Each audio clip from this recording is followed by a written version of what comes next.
The crackle of forbidden electricity echoed through the marble halls of Wardenclyffe Tower, a 187-foot monolith of innovation in Shoreham, New York. This architectural marvel, completed in 1901, was more than a mere tower. It was a beacon of free energy, a harbinger of a future where power flowed endlessly and without restraint. The air around it buzzed with a frequency that seemed to pulse with life itself, a testament to Nikola Tesla's vision of harnessing the Earth's natural resonance to distribute wireless energy across the globe. And yet, as quickly as this promise rose, it was systematically dismantled by the shadows lurking in the industrial corridors of power.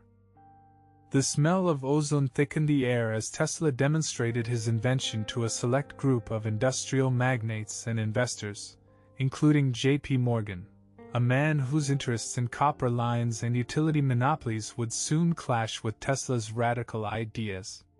Witnesses reported how light bulbs illuminated in their hands, untethered from any power source, while the ground beneath them hummed with the uncanny potential of the Earth itself being tapped as a vast electrical conductor.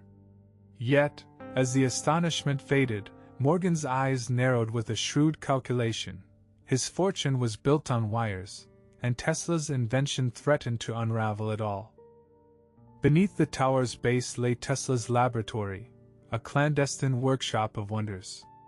Here, amidst the humming machinery and the glow of phosphorescent tubes, Tesla developed the magnifying transmitter, a device of such complexity that its very schematics seemed to defy conventional physics. It was said to amplify electrical signals to unimaginable levels, broadcasting energy not as a beam, but as a spherical pulse resonating with the natural frequency of the Earth. Witnesses to Tesla's late-night experiments spoke of a glow on the horizon, as if the heavens themselves were responding to his call. Yet, mysteriously, as Tesla's funding vanished, so did the records of these experiments, locked away in vaults of corporate secrecy.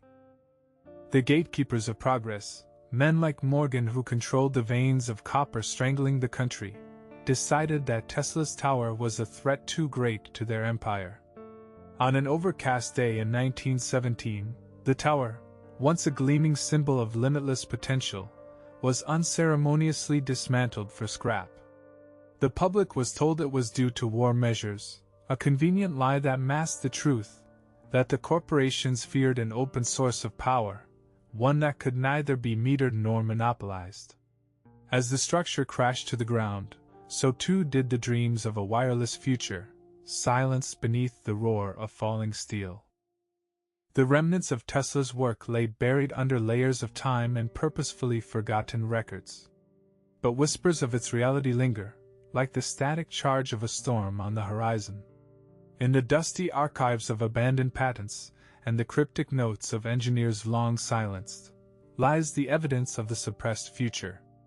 Those who feared the loss of control wielded by the copper barons ensured that Tesla's dream of free energy would remain just that, a dream. And yet, the question remains, what if this lost invention was more than an idea, waiting only for the right hands to resurrect it? In the heart of Philadelphia, a city bustling with industrial ambition and progress, stood a workshop that housed the enigmatic Keeley motor. John Worrell Keeley, a man whose name once inspired awe and skepticism alike, claimed to have unlocked the secrets of etheric energy, a force that purportedly existed throughout the universe, invisible and untapped. Surrounding his workshop, whispers of an engine that defied Newtonian laws echoed through the cobblestone streets. Skeptics were left confounded as the mechanism seemed to operate without fuel, driven by mysterious vibrations and elusive harmonics. But as with all things too revolutionary, shadows of doubt and sabotage soon followed. Behind closed doors, Keeley's demonstrations were nothing short of mystical. Witnesses recounted how metal spheres, filled with pressurized ether, whirled with an eerie hum, generating power that seemed both limitless and instantaneous. The air was thick with the scent of oil and ozone, and the ground trembled with a vibration felt deep within one's bones. Investors were drawn in droves, seduced by the promise of a world transformed by this new form of energy. Yet, The more Keely reveled in his experiments, the more elusive his machine's inner workings became, kept secret from prying eyes and corporate greed. The Keely motor, a complex assembly of pistons, resonators, and etheric chambers, remained strangely silent in public trials, an anomaly that fueled the fire of skepticism. Skeptics claimed it was all an elaborate hoax, yet technical descriptions from those who had seen it privately spoke of a resonance so precise it could shatter glass or levitate objects. Keely's notes, scribbled in haste and coded in personal shorthand, hinted at an understanding of vibrational energy that predated quantum mechanics. Still, the public was left with nothing but rumors and broken promises, as corporate entities quietly tightened their grip on conventional fuel sources. As the 19th century drew to a close, so too did the chapter on Keely's inventions. His death in 1898 left a void filled quickly by opportunists and detractors alike. The Keely motor was seized, dissected, and declared nothing more than an elaborate ruse. Yet those who had seen its power firsthand whispered of a conspiracy, a systematic burying of technology that could have rendered coal and oil empires obsolete. The gatekeepers of the new industrial age, those who thrived on tangible fuels, ensured that Keely's vision would be discredited and buried with him. Today, the legacy of John Worrell Keely lies scattered in fragmented accounts and derided patents, artifacts of a world that might have been. His mysterious motor, whether true innovation or misunderstood genius, remains a testament to the power of ideas that challenge the status quo. In the dusty annals of forgotten inventions, Keely's work stands as a poignant reminder of what might be lost when progress is measured only by profit. The etheric energy, if ever real, remains untapped, locked away by those who feared its potential to change the very fabric of industrial power. High in the isolated forests of Maine, Wilhelm Reich constructed the orgone energy accumulator, a box-like device that promised to harness an energy he claimed permeated the universe.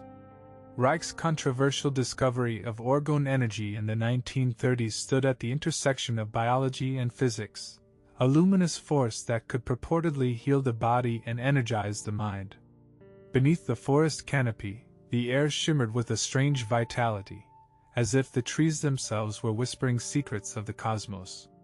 Yet, such revolutionary ideas were seen as a threat by the entrenched medical and corporate establishments. Inside the confines of his laboratory, Reich demonstrated the accumulator's effects under the watchful gaze of both admirers and skeptics. Patients emerged from the device invigorated, claiming relief from ailments and a newfound clarity of thought. The air within the chamber felt charged, heavy with an unseen force that tingled across the skin. Technical descriptions from Reich's notes spoke of layered materials designed to concentrate and amplify orgone energy, akin to a cosmic lens focusing the power of the universe. But these claims sparked outrage among traditional scientists, who labeled Reich's work as pseudoscience, while pharmaceutical corporations sensed a disruptive threat. Despite mounting pressure, Reich expanded his research, developing weather-altering devices he called cloudbusters. These massive contraptions, resembling cannons aimed skyward, were said to manipulate atmospheric orgone energy to influence weather patterns. Witnesses described how clouds swirled and dispersed under the device's influence, as if nature itself were bending to Reich's will. But such power was not without controversy. Government authorities soon took notice, fearing the implications of a technology that could control the very skies. The threat to agricultural and industrial interests was too great, and whispers of sabotage began to circulate. The final blow came in 1954 when the FDA, propelled by the growing pressure of pharmaceutical and energy interests, launched an aggressive campaign against Reich. His devices were seized and destroyed in a series of raids. His books, deemed dangerous, were burned in a scene reminiscent of darker times. The forest that had once whispered of cosmic secrets now stood silent, its depths hiding the remnants of Reich's work. The corporate gatekeepers had succeeded in silencing a radical thinker, ensuring that his challenge to their dominion over health and energy would remain buried. Today, Reich's legacy is a haunting memory in the annals of suppressed science. His theories of orgone energy remain a tantalizing mystery, overshadowed by accusations and ridicule. The blueprints of his cloudbusters and the accumulator lay hidden away, relics of a suppressed future where energy and health could transcend the confines of conventional understanding. In the quiet corners of alternative archives, the whispers of orgone energy still linger, a reminder of what could have been unleashed had the guardians of corporate interests not intervened to maintain their iron grip on progress. In a modest garage on the outskirts of Pittsburgh, Pennsylvania, Lester Hendershot tinkered with an invention that promised to redefine the laws of energy and motion. Known as the Hendershot motor, this device purportedly drew power from Earth's magnetic field, operating without conventional fuel or electricity. The garage was a sanctuary of innovation, filled with the metallic clatter of gears and the faint hum of magnetics at work. Hendershot's bold claims rippled through the industrial community like a shockwave, threatening the foundations of energy monopolies that thrived on fuel consumption. Hendershot's demonstrations were met with both awe and skepticism. Witnesses recounted how the motor, an intricate assembly of coils and magnets, spun into action without any visible power source. The air around the device vibrated subtly, charged with an energy that seemed to defy the laws of thermodynamics. Hendershot's machine promised a future unshackled from fossil fuels, a radical shift that could overturn the industrial status quo. However, with every successful demonstration, the murmur of discontent from powerful energy conglomerates grew louder, echoing a warning that innovation would not be allowed to run unbridled. As news of Hendershot's invention spread, the gatekeepers of energy, those who profited from the smog and soot of coal and oil, began to close ranks. Reports surfaced of mysterious sabotage attempts, with the motor inexplicably failing just as investors arrived. Hendershot's notes, filled with complex diagrams and equations, became the target of industrial spies seeking to dismantle his credibility and seize his technology. The very air seemed to grow thick with tension, as if the universe itself resisted the revelation of such a profound secret. In 1928, Hendershot's motor was set to make its grand debut. However, on the eve of its unveiling, disaster struck. A fire of suspicious origin gutted the garage, leaving little more than charred remains of what once promised an energy revolution. With his work in ruins and his reputation under siege, Hendershot was forced into obscurity. The official narrative suggested an unfortunate accident, but whispers of corporate sabotage lingered long after the ashes cooled. The potential for a world powered by the Earth's own magnetic field was buried beneath a cloak of negligence and denial. The legacy of Lester Hendershot endures as a spectral presence in the landscape of forgotten innovation. His motor, whether miraculous or misunderstood, remains an enigma, a tantalizing hint of what might have been. In dusty attics and hidden archives, fragments of Hendershot's blueprints persist, waiting for a time when the stranglehold of energy conglomerates might loosen. The promise of a clean and boundless energy source lingers as a reminder of the lengths to which those in power will go to suppress anything that threatens their dominion. In a dimly lit laboratory in San Diego, California, Royal Raymond Rife peered through the lens of a microscope unlike any other. His creation, the universal microscope, was an engineering marvel capable of magnifying specimens to unprecedented levels. The air was electric with the hum of machinery, punctuated by the soft glow of meticulously crafted lenses. Rife's invention, developed in the 1920s, promised to unravel the secrets of disease by visualizing viruses alive and in motion. But the shimmering promise of his work soon drew the ire of the powerful medical establishment, who saw in Rife a threat to their hegemonic control over treatment protocols. Rife's research led him to the development of the beam ray device, a machine designed to emit specific frequencies that he claimed could destroy viral pathogens. In demonstrations that bordered on the miraculous, Rife showcased how targeted frequencies caused microorganisms to dissolve, as if resonating with a fatal symphony. The atmosphere in his lab was one of awe and anticipation, punctuated by the scent of ozone as the device hummed to life. Medical practitioners who witnessed these demonstrations reported dramatic recoveries in patients, stirring both hope and hostility among the established medical corporations. Despite his groundbreaking achievements, Rife faced fierce opposition from the medical gatekeepers, particularly those allied with burgeoning pharmaceutical giants. As word of his potential cure for cancer and other diseases spread, so did the campaign to discredit him. His laboratory was raided, equipment vandalized, and records destroyed. Rife's revolutionary work was ridiculed as quackery, a dangerous divergence from sanctioned medical practices. The whispers of corporate influence grew louder as financial interests in traditional treatments sought to crush this unconventional breakthrough. By the late 1930s, Rife's once promising career lay in ruins. Legal battles drained his resources, and key supporters mysteriously retracted their endorsements, succumbing to pressures unseen but palpably felt. The medical industry, with its towering institutions and steadfast allegiance to pharmaceutical profits, ensured that Rife's discoveries would remain buried under layers of litigation and secrecy. The frequency treatments, which had shown such potential, were dismissed as pseudoscience, and Rife himself was cast into the shadows of medical history, a ghostly figure whose work threatened the status quo. Today, the legacy of Royal Raymond Rife is a testament to the peril faced by those who challenge established norms with revolutionary ideas. His universal microscope and beam ray device are whispered of in the corridors of alternative medicine, where the potential to heal remains tantalizingly out of reach. The specter of corporate suppression looms large, a reminder that those who dare to uncover forbidden truths risk the wrath of entrenched powers. In dusty vaults and forgotten archives, the fragments of Rife's work remain a beacon for those who dream of a future where innovation is not shackled by corporate greed.